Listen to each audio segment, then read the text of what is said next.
This is the CHRILLCAST. I'm Chris. And I'm Will. It's me. I'm Chris Raygun. Hello. Yeah, we're very happy to have another Chris on the show. Usually the other people are like Wills or Billies or something. You know, like everybody has Will's name, but now we have a Chris on the show, so that's great. Yeah, good. There are billions of us, it seems. But for some reason, there's never Chris's on the podcast besides me. So, do you want to tell everybody about your channel real quick? Yeah, I do whatever I feel like, honestly, at this point. I used to do politics and like video game stuff, and I'm leaning more into video game stuff now.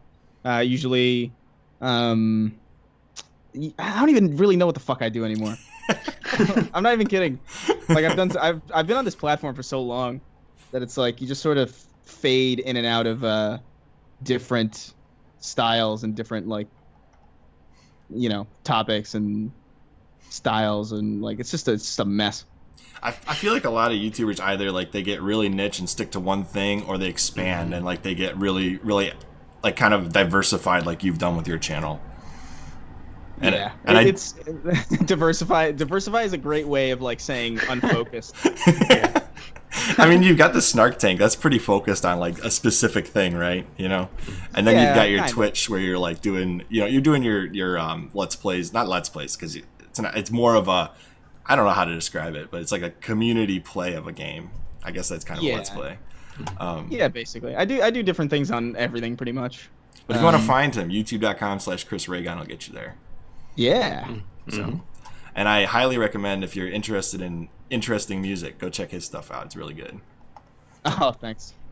But that's not what we're here to talk about today. We're here to talk about Halo 3 ODST Firefights, the new spin-off game, and our main topic today is going to be Halo 3 coming to the Master Chief Collection, which I'm sure everybody who's watching this has already, has already seen that's happening, but we want to talk about it today. So let's start with ODST Firefight. What do you guys think about that coming to the Master Chief Collection on PC?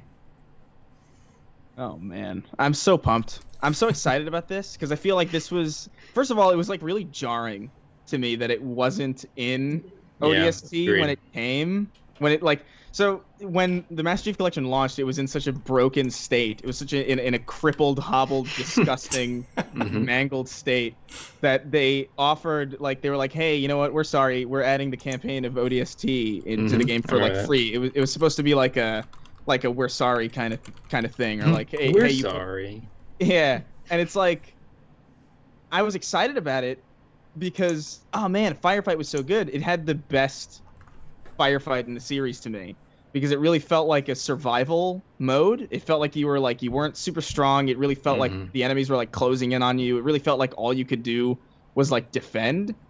And even just the tone of ODST with like the jazz and like the kind of moody like lighting, it just all really worked super well for that tone. And just the simplicity of it. It was like a simple thing that you could just jump into and endure. It reminded me a lot of Horde mode, obviously from Gears 2, which was also the best version of that game mode, I think, too, where it just like it nailed the feeling of just endurance. Whereas like I feel like in Reach, it started to become like arcadey.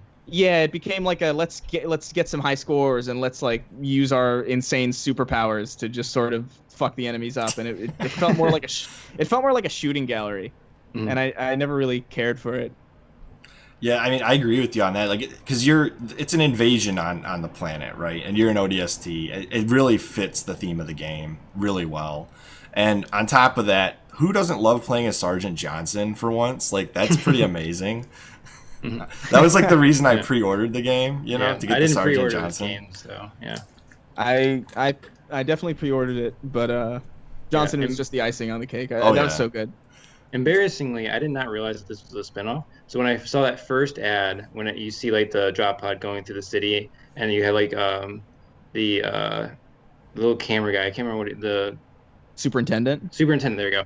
The superintendent's like zooming in and like trying to get different angles on the drop pod. I actually thought that was going to be Halo 4, because at the end of Halo 3, you see Chief's ship approaching a planet. So I thought that's what that was going to be, and then I realized that like that's not actually what it was. So I totally missed this game when it first came out because I was upset it wasn't Halo 4. That's funny. Yep. But I've gone back and played it like later, and I do agree with the ODST Firefight is very different compared to Reach, and I don't know which one I like better though. Yeah, they've both got merits. I feel like Reach has a really good advantage in being so customizable, but Yeah, fair. I also feel like the fact that it's customizable kind of takes a lot of the it feels less like a like a specific kind of feeling that the developer is trying to convey to you. It feels less like a focused mode, and it feels more like a sandbox, which is cool. Like sandboxes are fun, but I don't know. I always like the feeling of like, hey, you guys want to jump into like, you guys want to see if we can get to like 50 waves or whatever the fuck, Right. or whatever it is, like 7 sets. Like I can't remember like the verbiage of like how the scoring worked, but I spent many nights with friends trying to get through this and screaming at them at the final wave. Someone fucked up. I just didn't have that with Reach or Spartan Ops in 4 or Warzone in 5. It's just like nothing really came close to that feeling. No. Probably one of the funniest things that's ever happened to me in gaming was, the recon armor and the challenges that were required to get it on Halo 3 multiplayer.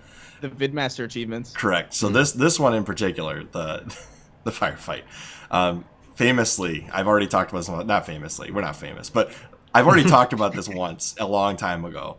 And essentially, we got to like the last maybe 2 waves before we would have hit that achievement. This is the only achievement I was missing to get the recon armor on Halo 3. And one of the guys was just like, guys, I got to go to bed. And you have to have all of the people playing to get the achievement. So we literally are killing the last brute. And all of a sudden we look over. Did he just sign off? Like, what? Did he really just leave us hanging? Like 1 wave to go? Like, oh no. And so we never let him live that down. Like the rest of, this was high school, right? So like the rest of high school, he never lived that down. Like anytime we wanted to go do something, are you going to go to bed? Are you going to make it? Like, is this okay? So I never got that achievement. I was so frustrated after that. I never even tried again. I was like, nope, I'm just going to play this for fun at this point. Like I'm not even going to, I'm done. I still give, one of my friends from the UK, I've known him for like the longest time. I met him on Halo 2. He's like my closest friend ever, but I still don't let him live down the fact that he ruined our firefight, our final firefight wave. How did he do that? I can't even really remember because I was so blinded with rage. But like I think he lasered a ghost, and it was like I was hijacking it. So he like destroyed me. And then like all my other teammates were just like scrambling because they were like, oh shit, he has like the power weapons. Like I had like the sniper and I think I had like a rocket also. So I was like the damage guy, and like everybody else just had the SMGs and the pistols, and they were like, oh shit, this sucks. And then we quickly just crumbled, and we were out of lives. It was just a mess. I still talk to him about it. We have not let that slide. Speaking of those Vidmaster achievements are so fucking satisfying to get. I remember I got recon and then they immediately gave it to everybody. I was like, oh okay, well, at least I earned it, I guess. Right.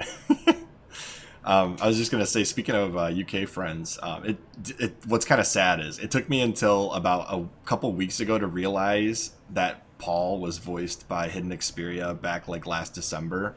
It came up in one of my autoplay playlists, and I was like, I recognize that voice, and I recognized it at the time too, but I never even really thought about it that hard. And I was like, oh my gosh, that's Luke. Like, oh, what was I doing?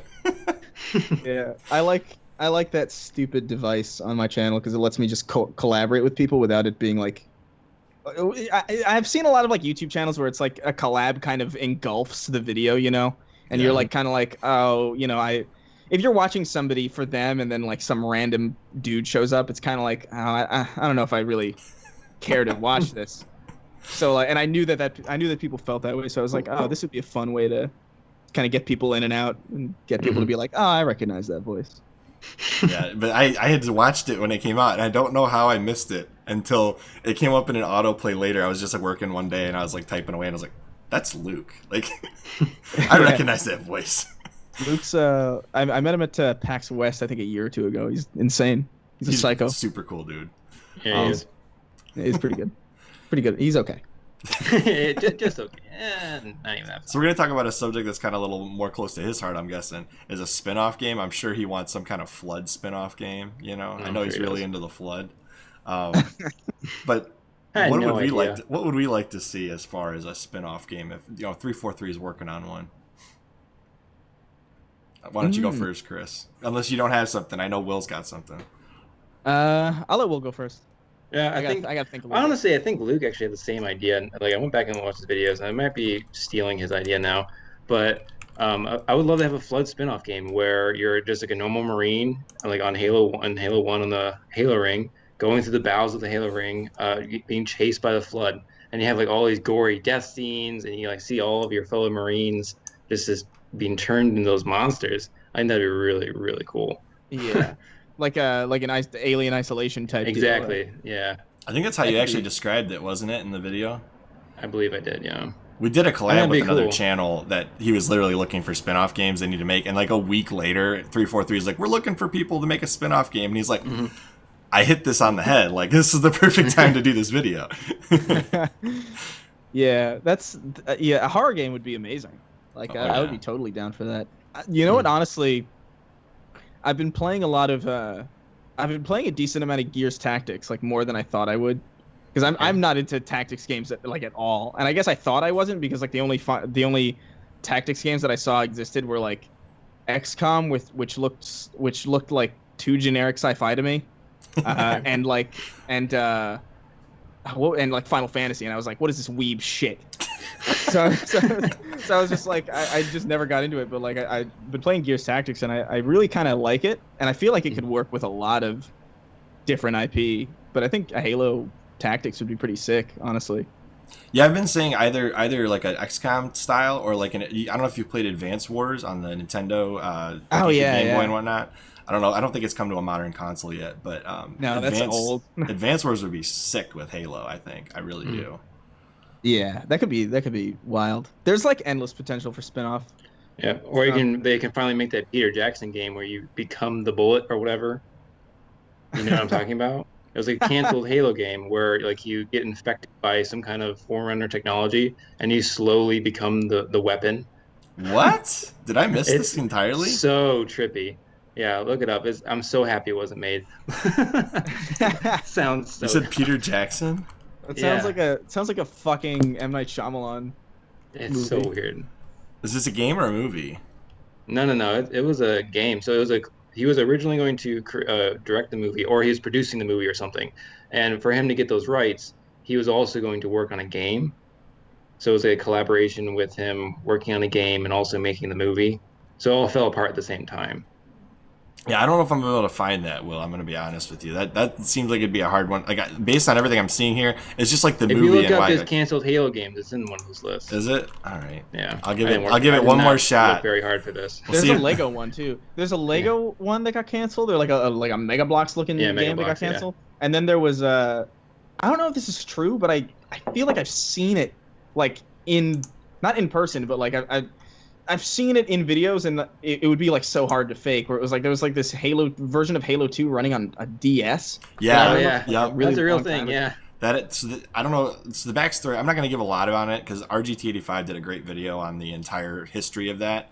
But essentially, like a company had made a demo and tried to present it to Microsoft and Bungie, and that was the end of it. They said no, shut it down. It's not going to happen. Yeah, it did look terrible.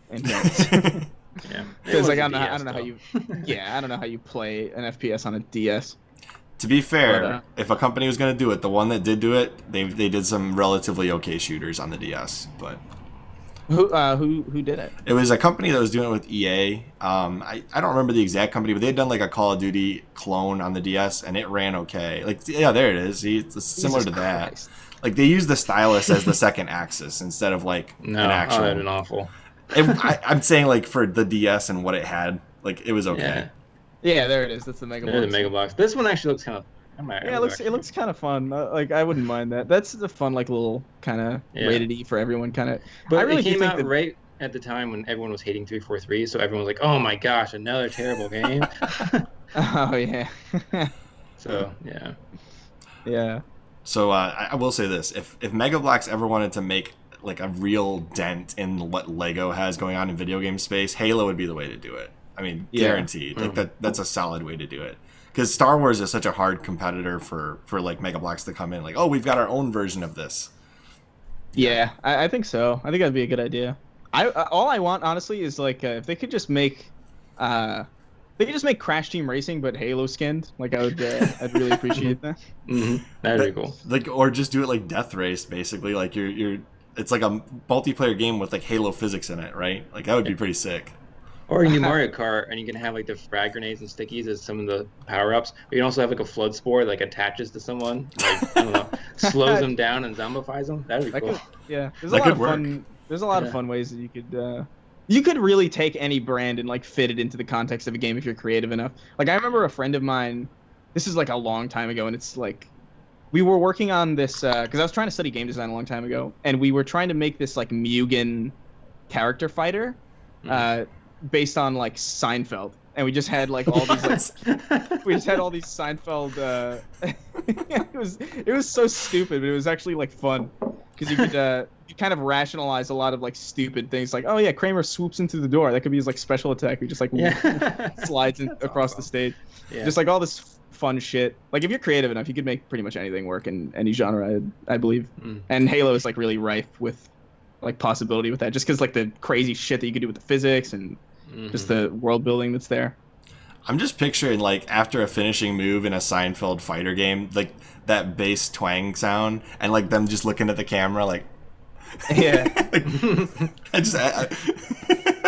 I genuinely think people would. I genuinely think people would play the shit out of it if it existed. Oh yeah, they totally would. So Halo 3, guys. What do you guys think of Halo 3 coming to the PC? I mean, some of us have gotten the flight. I don't think Will's gotten it yet, but it's about damn time is what I gotta say about it. I mean, should have launched Halo on the 3 PC to begin with. Halo 3, the original launch of Halo 3 is, in my opinion, one of the greatest things to happen to video games ever. Like, it was one of the most epic launches of a video game in my entire life. Yeah. I don't think I've ever felt anything like that period of time, like even just leading up to it. Like there's this great video of just like, it's this old video of like, I think it's just this home video kind of footage of just people like really excited about the launch, and it shows them just like getting prepared and like buying snacks and like setting TVs up, and then they go to the midnight launch, and then like some dude's playing a guitar, and like some dude's playing Halo 2 in like the backseat of a car outside of a GameStop. And it's such this is it, I'm pretty sure. Yeah, this is it. And it's so like, this was such a culturally insane thing. Like there have been games that have absolutely like dwarfed like the popularity of Halo relative to the time. Like I think Fortnite is like one of those things that just sort of exploded onto the scene, and like Overwatch is like something else, but like the feeling of just the launch of this game, like on September 25th, 2007, was just so mind-bogglingly all-consuming, and just everyone was excited. Like people who didn't have an Xbox were excited. People who like it was insane. Like there's this one part in this video where this dude is like watching all of his roommates set up for this game that he has no idea like anything about, and he's like, "Are you excited?" And he's like, "I wasn't before, but like seeing all this." It just had this such contagious excitement and optimism that I don't think I've ever really seen again or like since. Yeah. Well, it was so positive too. The community around it. It was like everybody was excited for Halo 3. I can't think of a single like, from what my own memory, and I'm looking back with what I call graduation goggles, nostalgia goggles, but I don't remember really anybody being dissenting on this game. Like there's nothing in the story that was controversial, really. The Halo was just such a fun, positive franchise for everybody to be involved in, and the launch of this game was near perfect. I mean, I can't think of a better marketing campaign than Halo 3 in my lifetime. Yeah. It had the best marketing. It had just like the most. I think it's just like a perfect storm, because like it was also like this time when like the internet was in its like specifically like social media. The social media chapter of the internet was like in its like infancy. Like Facebook was relatively new and like not super popular. YouTube was a social media website back then. Like back then, people don't remember, and I guess like there's a lot of people who just weren't around or like weren't really using the internet in the way that we were back then. We're just a little bit younger, but like YouTube used to have like, you could like comment on people's channels, and you could like make video responses. It really was. I remember that. Yeah. Video responses was so fun. It was insane. Like it was such a social place, and like that video game coming out at a time where like the internet was exploding and like there weren't all that many rules as to what you could and couldn't do on YouTube, and like it just led to all this like this huge explosion of like original content, like everything that was on Machinima back in the day, Adam Kovic and Soda God doing like that Inside Halo show, and a bunch of Machinima like Darkspire Films making oh my god, matchmaking, just all these like shows that people were making in Halo because of the theater mode, just had this perfect storm of like, not only is this game a social media thing in and of itself because of the way like the file sharing worked and the Xbox Live Party chat or like, you know, in-game chat and like all this other stuff that led it to be like this huge social experience. It was also like coinciding with like the boom of social media on the internet, and it's so YouTube would be so drastically different, like astonishingly so, without Halo 3's existence. Oh yeah, I agree. And Halo 3 took advantage of every last bit of technology and you know, features that Xbox Live had to offer at the time, and what Bungie put into the game, the file sharing. That was something that was unheard of in theater mode. Theater mode. Red versus Blue definitely took advantage of that. Yeah, I'm trying to remember. I had a couple other points, but dude, man, I literally started my channel doing machinimas. Like, it's the reason I started to do doing YouTube, because I wanted to do filmmaking, but I was like, oh, I'm a child and I don't have a budget at all. And I was like, I saw this tool where I was like, oh, this is a game where I could just like, I can have high budget explosions and fucking like all these high quality assets and like guns and like vehicles, and I can do car chases and shit. It was like, this is wild. It's such a wild amount of creativity to open up to a kid at that time.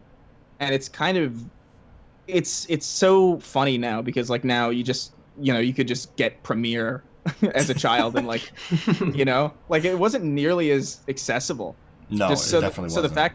So the fact that this game was just like, hey, here's a tool where you could just break the game and just sort of make your own things. And even just the social aspect of the custom games and like the sandboxes that you could make within it were like insane. Like you could make so many different game types within Halo, to the point where like you could play a whole day of Halo without shooting anyone.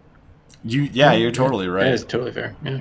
I used to just make death races. That was all I wanted to do. Like in Forge mode, I would get to the sky, you know, in was it Sandbox, and I just make death races in the sky, and then it's fun, man. Like they had some of my favorite shit. Some of my favorite video games were just games within Halo 3, like Sumo and like Lava Pit. Mongoose Season was like a popular one. I don't know if you remember that one. That was like some dude in the middle had like a sniper, and like some mongooses like driving around in a circle. Oh yeah, I remember that one. Yeah. It was just so much fun. Jenga, like all these ridiculous things that had nothing to do with shooting aliens. That were just like the way that people spent their Saturday nights. And the Believe campaign was just so perfect. Did you ever play the Ducks or the Beast? You know what I'm talking about?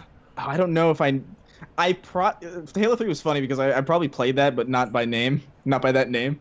So like the Beast was like the character, and there would be one person against everybody, and he would be like super slow moving, but it was like a one-hit kill on anybody else. But if you killed him, he had to spawn back at the beginning, and slowly over time, like the labyrinth would open up piece by piece by piece. And if you got all the way to the end, you'd win, essentially. Like the timer would run out. That sounds familiar. It was so much fun. And anytime somebody died, they became like a lightning fast zombie. So like it was like game over if one person died. That and Fat Kid and like stuff like that. There was one. I don't know what they changed it to. I don't know if I'm sure it probably changed in modern, but like there used to be like this smear the queer mode, which is not particularly politically correct now, but just so many. I don't know, man. Halo 3 was just such a special fucking thing. I can't point to a video game that had nearly as much going on, especially in relation to the time. Yeah. And the mic chat was something to behold. Yeah, it was so different. Yeah, boys became men over Xbox Live. Got some thick skin pretty quick on playing Halo 3. Well, this game came out right when my voice was cracking, so it could get pretty brutal. How old were you? Well, how old are you? Just I feel like it's probably like a better. I think we're pretty close to the same age because I'm like 27. 45. You're 27? Yeah, I'm 27. So is Will. Yeah. Yeah, so I'm 26, about to be 27. I was gonna say, I thought you were slightly younger than us. I had seen a video where you said your age like years ago, and I was like, oh, I think he's like just like slightly younger than us. So yeah, that was like the ideal time. Oh yeah, it was like perfect. it was such a going on mic was such a bad time, but it was also like amazing because you wouldn't be there by yourself really. You'd always be there like with your other squeaker friends. Yep. Yeah. And then you're always better than the people. See, because you had so much time to get good at it. The worst part for me was my best friend at the time was a level 50 on doubles. And like, here's me, I'm like, 30s, 40s, yeah, I'm not perfect, that's for sure.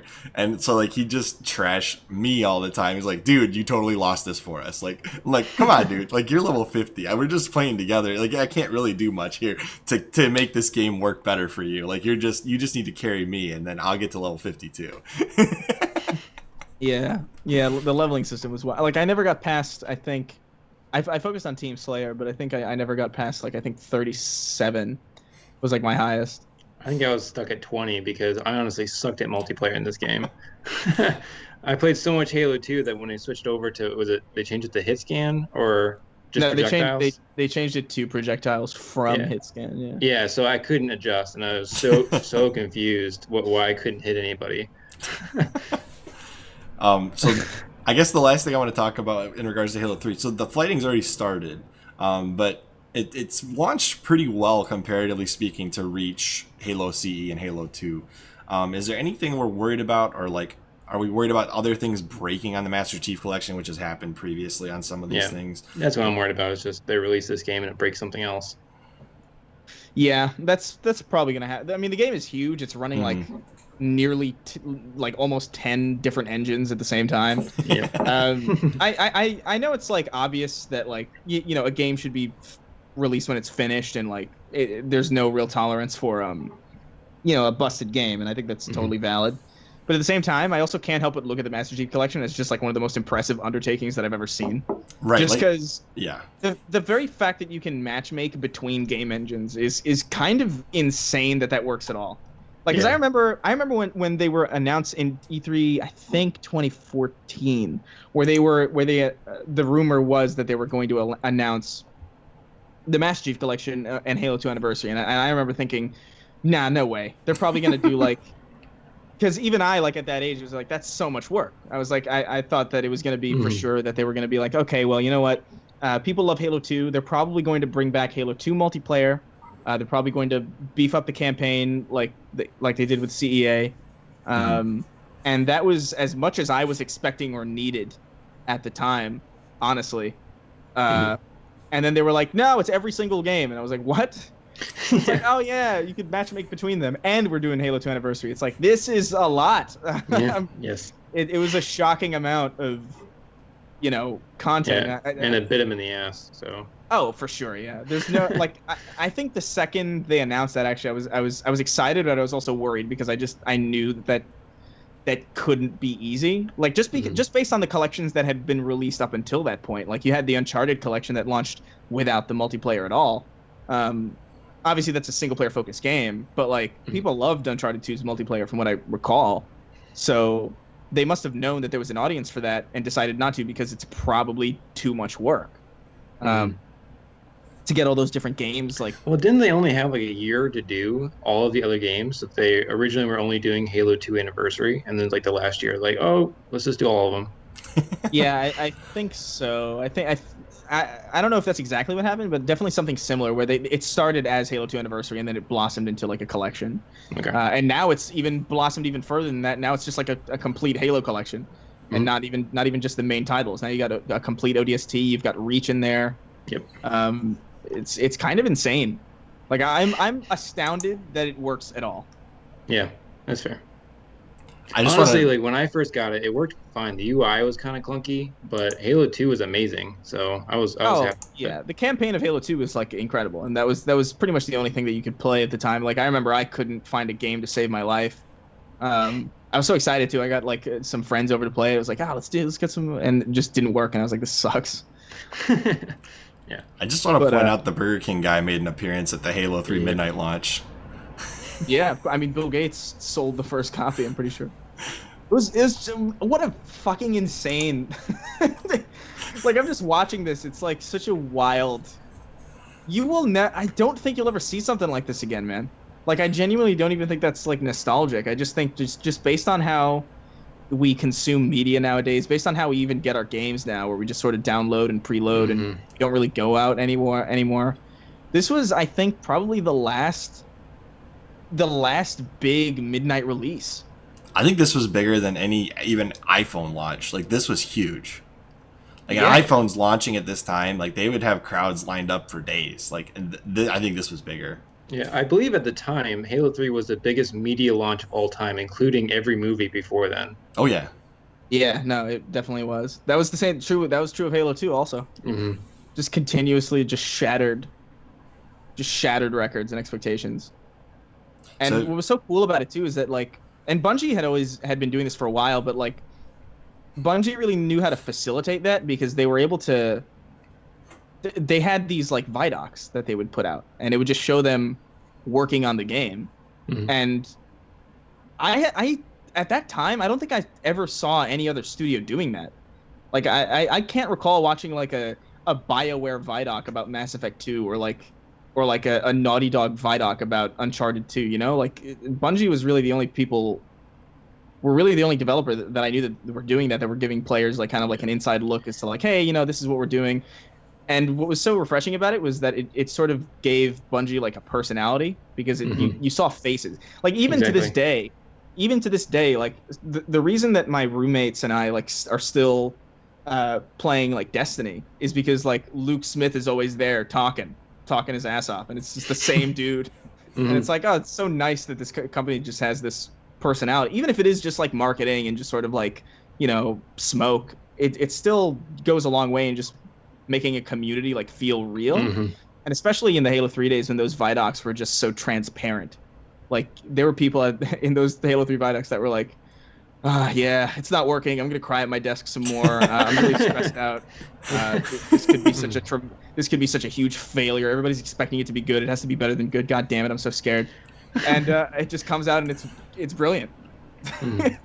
I just loved the Marty O'Donnell videos where he's like demoing parts of the music, like the piano keys, like ding ding ding, and I'm like, oh, I'm so hyped. I can't. Every time I hear those 3 chords on the piano, and it's really just octaves. What was getting with the Halo Infinite reveal trailer was that chord. Like, I know. Nostalgia. The Halo Infinite trailer fucked me up because I was so jaded for so long. Yes. And then my biggest, and this might not be like a huge deal to most people, but like one of the biggest reasons that, one of the biggest things that drew me into Halo as a series in the first place, I mean, beyond the simple but like shockingly deep like gameplay loops and the well-crafted like narrative and just like all the cool stuff about it, the music and all that, the art style was just so specific to me. I don't know what it was because it was unique. It was unique without being like overly stylized. I don't know how to put it. It felt like it didn't feel generic, but it also felt like what sci-fi should look like. Is the best way that I could like really describe it. Like, everything had this like retro kind of future look where it's like 80s kind of like aliens. Yep. Like it was like the future, but if like from the 80s perspective, and it was like just a really good look. I still remember this one image from Halo 3's marketing that like really struck me like visually. It was, and it's not really like a super well-known image as far as I know, but like I remember it very vividly. It's like a comic panel almost, like a graphic novel panel of like Master Chief walking through, I think the level is the Storm, based on the architecture, and it just says all this info about like the narrative on the top, and then like in the middle, it says a hero need not speak, for when he's gone, the world will speak for him. And it was just like the tone of that image was just so fucking insane. I was like, what is this game, dude? Yeah. It was so striking, and I don't know, man. I could gush about Halo 3 for years. Well, we'll definitely talk more about Halo 3 with our interview segment with you. Yes. But if you had to have one closing thought on the Halo 3 launch on PC, what's your final thought? It's been fantastic, and I hope that FOV sliders come to console. That would be epic. Very, because it very really cool. does. It really makes all the difference. Might come to the Series X depending on how I'm assuming this game is going to be in its entirety available to play on the Series X. Oh, for sure. I'm yeah. assuming. There's definitely gonna be smart delivery for it. And it would be really sick if they had FOV sliders on the Series X for sure. What about you, Will? Yeah, I'm very excited for its launch. I just hope it goes well. I mean, a couple of them have been kind of rocky, but they're quick to respond. So I just hope that this one launches without any problems.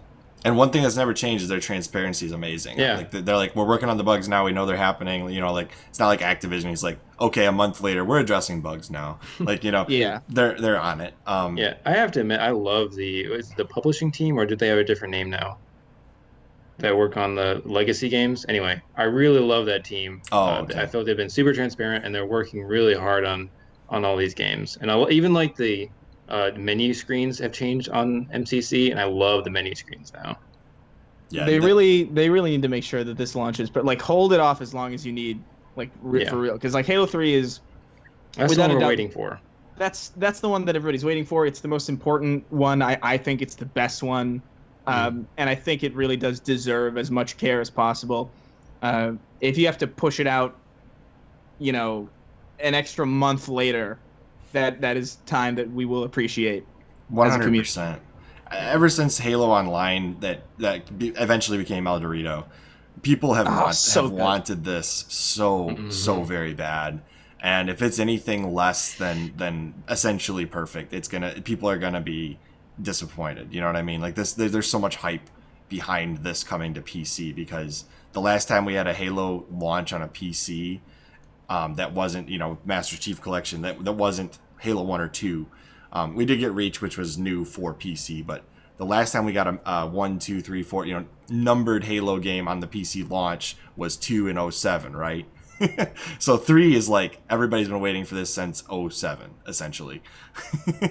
Yeah, it's been 13 years. It's a long time. Now, if the only thing that would be even better is Halo 3 Anniversary, and I'm still holding out hope that eventually comes. So It'll come eventually.